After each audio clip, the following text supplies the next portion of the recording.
Ces hommes ne sont pas des skieurs comme les autres. J'aime bien sa douceur, toi. C'est mon coup de cœur de la matinée. Leur métier, tester les performances de skis qui sortent des usines d'un des leaders mondiaux du secteur. Ces skis ont ce qu'on appelle la French Touch. On a une grande opportunité, effectivement, avec notre toucher, notre savoir-faire, en fin de compte, d'avoir quelque chose de très vif, de très joueur. Quand on est venu de Chine en France, à Sallanches, juste à côté, on a remarqué effectivement beaucoup plus de qualité en termes de finition de ski. Le fait qu'on soit revenu en France, ça a reboosté pas mal les gens. C'est dans la vallée de Chamonix, en Haute-Savoie, à l'est de la France, qu'est installée l'usine phare du groupe Rossignol.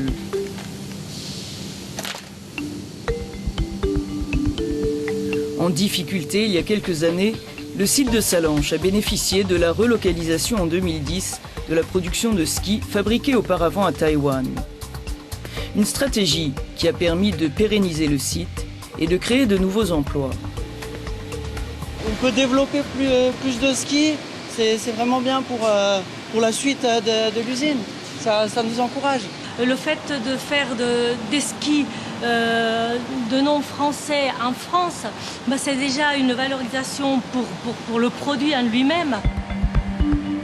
Se rapprocher de leur marché, une tendance qui séduit de plus en plus d'entreprises européennes.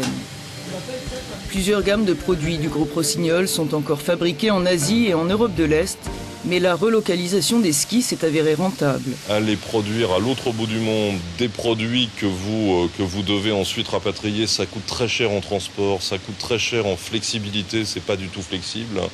Le gros du marché est ici en Europe. Et le fait d'être très proche de nos marchés, on va beaucoup plus vite.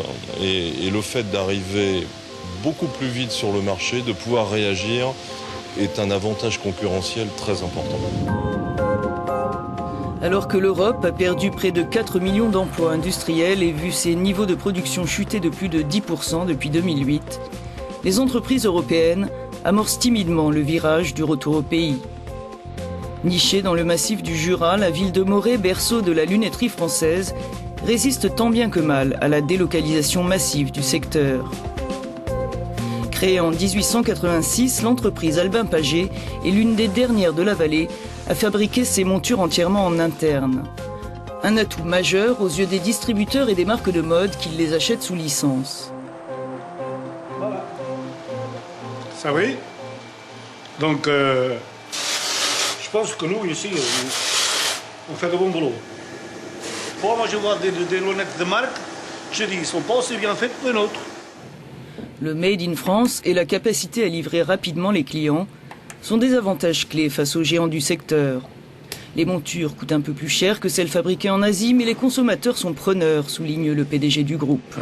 On n'arrive pas à concurrencer les salaires chinois, évidemment, mais le design en France et la réactivité sont des vrais points d'ancrage qui nous permettent d'exister encore, de continuer à exister sur le marché.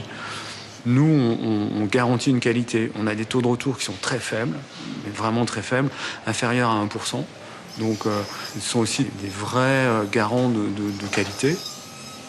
Si l'entreprise a des projets de développement, elle se heurte à la disparition du savoir-faire qui a accompagné la délocalisation de l'industrie. On a un vrai problème de compétences du fait de la désindustrialisation. Donc aujourd'hui, il reste peu d'usines. Donc vous avez du mal à trouver du personnel vraiment qualifié pour faire toutes les tâches dont on a besoin ici. Chaque monture exige une centaine d'interventions manuelles différentes. Comme beaucoup des salariés de l'usine, Pierre travaille ici depuis plus de 30 ans.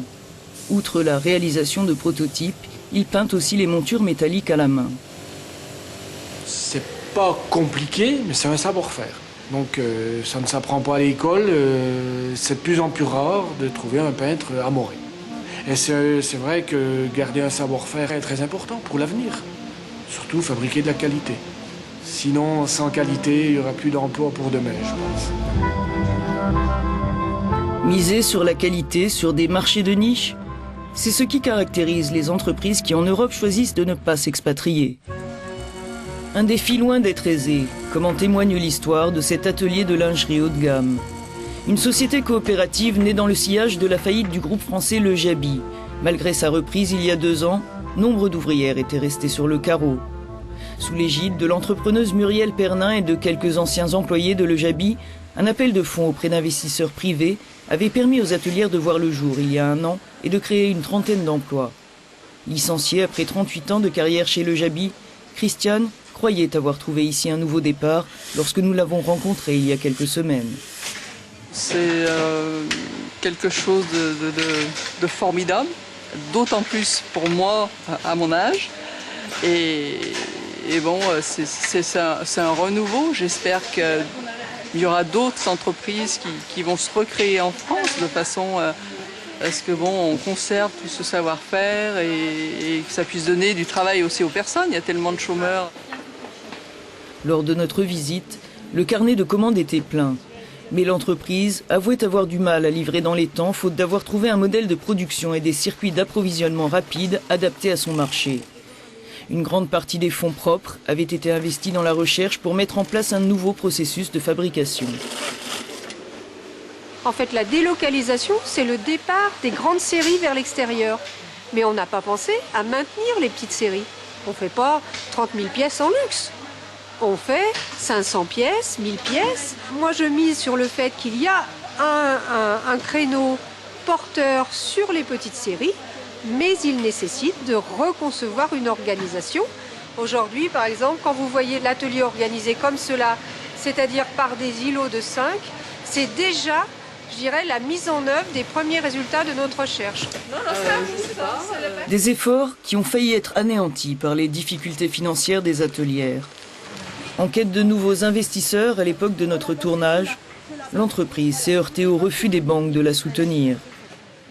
Au moment de la diffusion de ce reportage, les atelières s'apprêtaient à demander leur mise en liquidation, faute de financement suffisant pour poursuivre une aventure en laquelle tous ici croyaient encore il y a quelques semaines. Quand on s'est lancé dans cette aventure, on savait que ça allait être difficile, mais on s'est dit qu'il faut quand même la faire. Et que justement, ça va être difficile, mais c'est réalisable. De nouvelles négociations ont été entamées avec les banques et une souscription nationale a été lancée afin de sauver une entreprise qui ne manque ni de talent, ni de clients, ni de projets, dont le lancement de sa propre marque. Un parcours du combattant qui, dans une Europe désindustrialisée, montre aussi les obstacles au véritable essor d'une économie nouvelle, encore bien fragile.